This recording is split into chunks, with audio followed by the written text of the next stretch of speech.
Welcome back to the channel.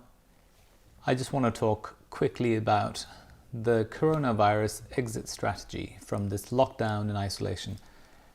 There's a lot of chit-chat online, a lot of hoo-ha by the journalists, putting pressure on various governments and also trying to call out governments as if the governments are lying. The thing is, the journalists really wind me up these days, and I think I need to have this voice online and talk about the reality of things, because I'm not selling news and I don't have to have sensational bullshit on the channel. The first thing I want to talk about is the approach that the governments took and all around the world of doing this lockdown, and why that is completely pointless and useless. Because what they did was to protect the healthcare system. But as a result, or as a byproduct of that, they have all across the world damaged our economy. People had to shut down shops and businesses, and the whole world came to a standstill. And that is going to have a major impact for the next several years on our economies. That was an approach that the government had to take to protect the healthcare systems, but they didn't really have to. It was just because the masses were putting so much pressure on them to lock down and to take action. In reality, the science behind any kind of virus spread is it goes through the population like a tsunami. It doesn't care who's in the way. Everyone should get it and will get it at some point. It's a harsh thing to say, but the only thing that they have probably done is delayed the deaths of people who are going to die no matter what. So maybe they'll get another 3 months because they haven't been exposed, but once they're exposed, they will die. And maybe this lockdown and isolation for some of those people may prolong their lives for 6 months or even 12 months. But unless we have a vaccine, those who are going to die are going to die. And those who are going to survive will survive. The only thing is that as long as we can provide them with the necessary healthcare and support. So all the governments had to do was isolate the vulnerable and the old. They would have to increase the capacity of the hospitals to deal with a number of people, and that was it, and let this go through the population as it would. We have flu every year and people don't panic, even though roughly 200,000 people around the world die from just normal flu every year. But no one talks about it because it's not something people are scared of. Whereas this was a new thing and people are panicking. As an ordinary person with some scientific knowledge and medical background, I would say that at least 50% of most populations around the world have already got it. They may not have had symptoms at all, or they may have had some slight symptoms. So most of us have had it. Some of us would have had worse symptoms than others, and some of us may have thought that we have it, and the others will say, oh, I didn't get it. It's the same like flu every year. People say, oh, I'm very lucky I didn't get the flu. Well, you did get it, you just didn't have the symptoms. So going back to what the exit strategy should be, there is no exit strategy. People, especially the journalists, keep asking our politicians to say, tell us what you're going to do.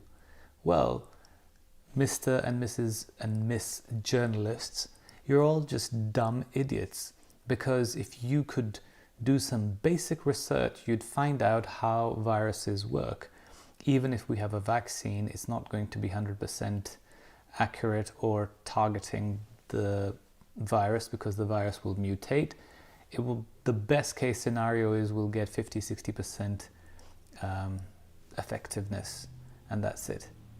So asking the government to give you an exit strategy is just absolutely stupid.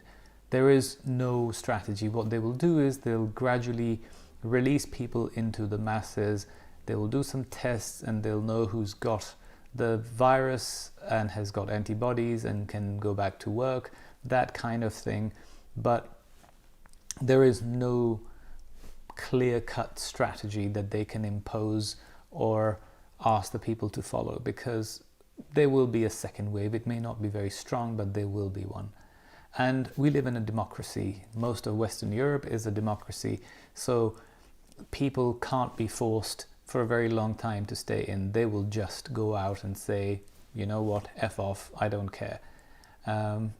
Whereas in countries like China and Russia, with dictatorships, they can impose that, but obviously once they release people out into the wild again, this will come back. I mean, look at Taiwan, South Korea, Germany. Germany and South Korea were the two countries that had this amazing strategy to deal with the virus, and they did lots of tests and all that. They're going to come out of the lockdown and it will go through the population slowly once again. So there's a lot of talk about Sweden and the UK, and UK was doing what Sweden has done initially until the Imperial College posted that report, and then the government had to take action, because if they didn't, then the journalists and the media would have a field day with them saying, oh, there was a report published and they didn't follow, therefore X number of people died. If you look at the coronavirus death toll around the world and start comparing countries, it's not possible. The only thing we can do is 1 year from now look back at all the numbers around the world, and I'm fairly certain that most of these numbers will have the right or the same percentages around the world, minus the countries like China and Russia and other dictatorships where they will hide the figures and not give you the true figures. But if any government shows you, it will be the same. The only thing is that we can't compare Germany, Sweden, England, Italy, Spain, because every country is counting the deaths in a different way. Some of them are checking if the person who died had the virus. Some of them are saying if they had the symptoms and they died, therefore that is a corona death. So there's so much ambiguity in the collection of these numbers. In the UK, for example, they were only collecting the hospital numbers to begin with, and later on they started adding the numbers from the elderly homes and care homes and hospices and all that. So the numbers suddenly shot up, and obviously people think, oh, more people are dying or have died, but it's not the case. You have to look at the population density, you have to look at the age of the population, you have to look at their lifestyles, how they interact in the social world. Is it a very huggy, kissy kind of an environment like Italy, Spain, Southern Europe, where people are more tactile and close, whereas maybe in Northern Europe or other countries where people are a bit more distant, it might be different.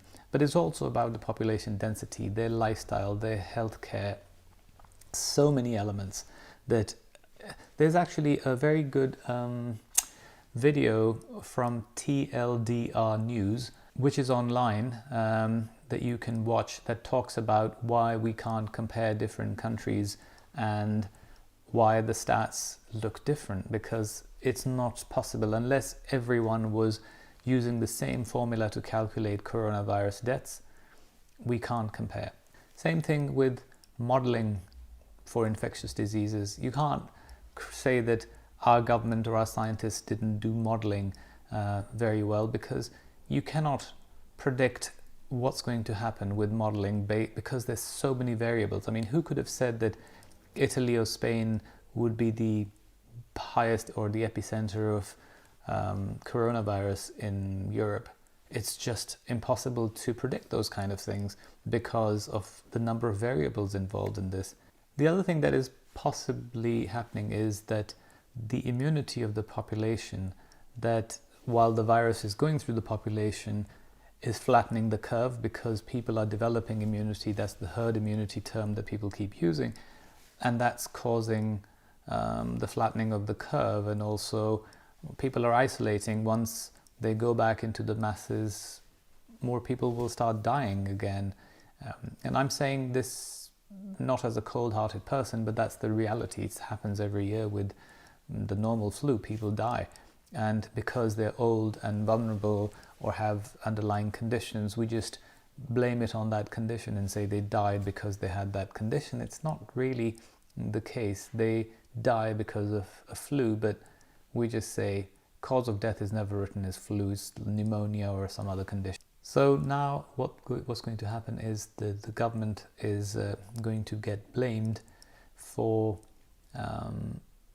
causing an economic crash all around the world, because even though the journalists were forcing them to take action, later on, a year or 2 years from now, when they look back at the figures and they'll think, oh, it wasn't as bad as everyone thought, so the government should have done something. Unfortunately, the hands of the government are tied, because they can't do anything, because the journalists and the populace, the masses, have a voice and they want to have a control and a say in everything. I'm going to read out this post from the internet that I saw, and I think it's so true. It talks about the kind of journalists. Every country has their own style, but this is specifically for the British journalists and how they react. So, if the government today announced that they have found a vaccine, how would various journalists react? Because if anyone who's watching the daily broadcast by the government and the journalists asking questions, they just ask the most stupid questions. So it says here, BBC, they will say, will you apologize for not creating it sooner? That's what BBC's Laura Kuenssberg, that really winds me up. She's just trying to further her own career and get herself noticed and remembered. And that's why she's asking all these stupid questions and saying, oh, do you apologize for this? Do you apologize for that? Well, why don't you journalists apologize for causing several economic crashes and all the issues that you've caused around the world? ITV will say, is it true that it contains animal products? Because ITV is just always about creating green shit and all that.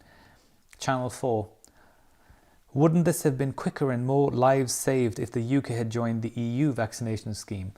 Sky News, you said creating a vaccine would take a year. Do you now accept that you are misleading the Parliament and the media and the general public, because now you've suddenly created it too quickly? Daily Mirror, isn't it true austerity stopped the vaccine being made sooner? Guardian, the left-wing newspaper, do you accept the evidence suggesting vaccines are racially biased? It's like, it is just unbelievable how these journalists come up with this shit. And our masses are so stupid that they just follow whatever the journalists say. So I guess people deserve the kind of leaders they get, and they deserve the kind of life they lead, because the outcome is a result of their own actions. Anyway, I thought I'd make a quick video about this whole lockdown exit strategy and the predictions for the next year or something. Hope you enjoyed this video. Please subscribe if you like it, and plenty more videos to come. Thanks for watching.